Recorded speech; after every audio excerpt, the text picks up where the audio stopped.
There's uncertainty in some states of Malaysia tonight following the collapse of coalition government in Kuala Lumpur. Now, these were the results of the 2018 general elections that elected the Pakatan Harapan to power. But changes could be afoot in states like Kedah, where the Pakatan Harapan only has a 2-seat margin over Barisan Nasional and PAS. A similar situation in neighbouring Perak, where the Pakatan Harapan currently has 30 seats. Barisan Nasional and PAS have a combined 28 seats. Now, for more analysis, Afifa Arifin is in Petaling Jaya. She joins us now. So, Afifa, give us a sense of which other states Pakatan Harapan risk losing because of these political developments.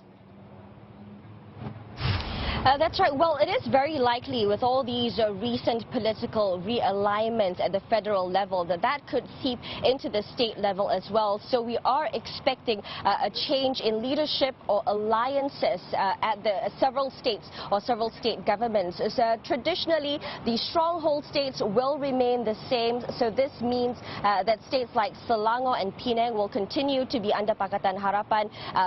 Perlis as well as Pahang will be under Barisan Nasional, and Kelantan and Terengganu will continue to be under the Islamic Party PAS. There are also no changes to the states of Sabah and Sarawak in East Malaysia.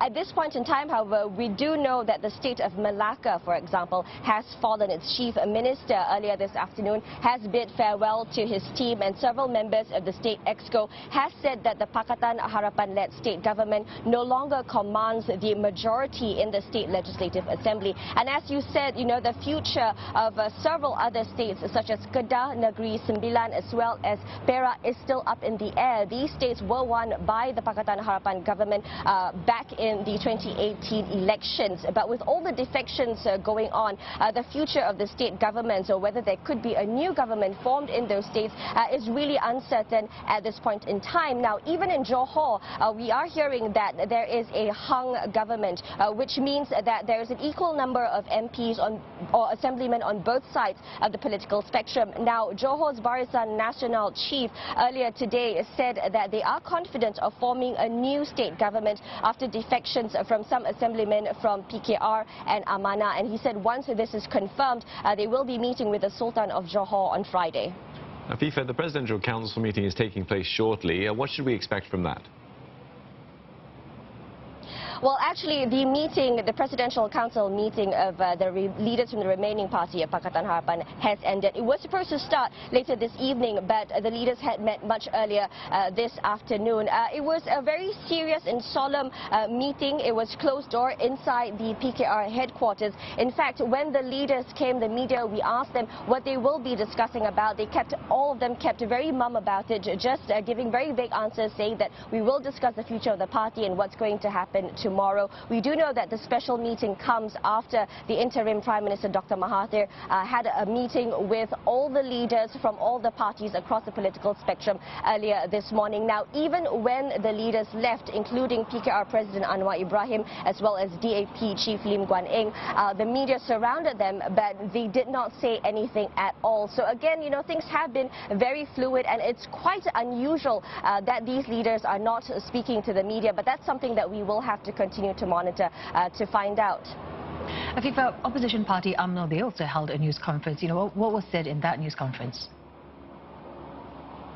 That's right. So the opposition parties UMNO and PAS also had their own meeting earlier this afternoon, and they also addressed the media. And basically, the UMNO Secretary General Anwar Musa told the media that all of the UMNO MPs as well as the PAS MPs have signed a statutory declaration pledging their support to interim Prime Minister Dr. Mahathir Mohamad in forming a unity government if this new coalition is accepted to function as the government. However, they said that they will not support Dr. Mahathir if he decides to include some members from the DAP. So they are very clear on their stand that they don't want DAP to be involved in ruling Malaysia. Now, they also said that they are calling for the king to dissolve parliament and to call for snap elections, saying that the power to decide has to go back to the people. Let's have a listen to what he said earlier. Dalam situasi yang seperti ini, mandat haruslah dikembalikan kepada rakyat dan kita memohon supaya parlimen dibubarkan dan biarlah rakyat yang menentukan. So we know that the King has met with 90 of the 222 MPs today. He will meet the rest tomorrow, and then he will deliberate, and we will have to see what his decisions will be. All right, thanks for that, Afifa Arfin, speaking to us from PKR's headquarters in Petaling Jaya. Well, the Malaysian King has begun meeting members of Parliament one by one as he begins the task of deciding who should be the next Prime Minister. The Malaysian government is in limbo after Dr. Mahathir's shock resignation. But it appears to be business as usual for the 94-year-old who returned to work today as the interim leader. Melissa Goh has more. Now, barely 21 months after being sworn in, 20-odd cabinet ministers in Malaysia lost their jobs. Now, this after Dr. Mahathir tendered his resignation. But it's business as usual for the 94-year-old interim Prime Minister when he clocked in for work, perusing his documents at the Prime Minister's office in Putrajaya on Tuesday. Now, he met heads of political parties from both sides of the political divide, including Azmin Ali, the former Deputy President of PKR. Now, on Wednesday, he will meet Chief Minister of Sabah, Shafi Abdal. Now, here at the National Palace, it's a flurry of activities. Now, while the country is now run by Dr. Mahathir, it's the constitutional monarch's role to quickly find a new Prime Minister that commands the confidence of majority in a 222-seat parliament. Now, the Malaysia's 8th Prime Minister must enjoy at least 112 MPs' support. Now, the quest has begun for the Yang di-Pertuan Agong, Sultan Abdullah Riyaduddin. He has called for all the MPs to see him one by one. Now, His Majesty will personally conduct the interviews, witnessed by the Chief Secretary. Now, His Majesty has also sought legal advice from the Attorney General and the Chief Justice. Now, despite the busy schedule, the Yang di-Pertuan Agong found time to hand-deliver some goodies to members of the media who have been camping out here at the National Palace in the last couple of days. Just be patient, sabar. Let me do the duties. I hope we will find the best solution for the country.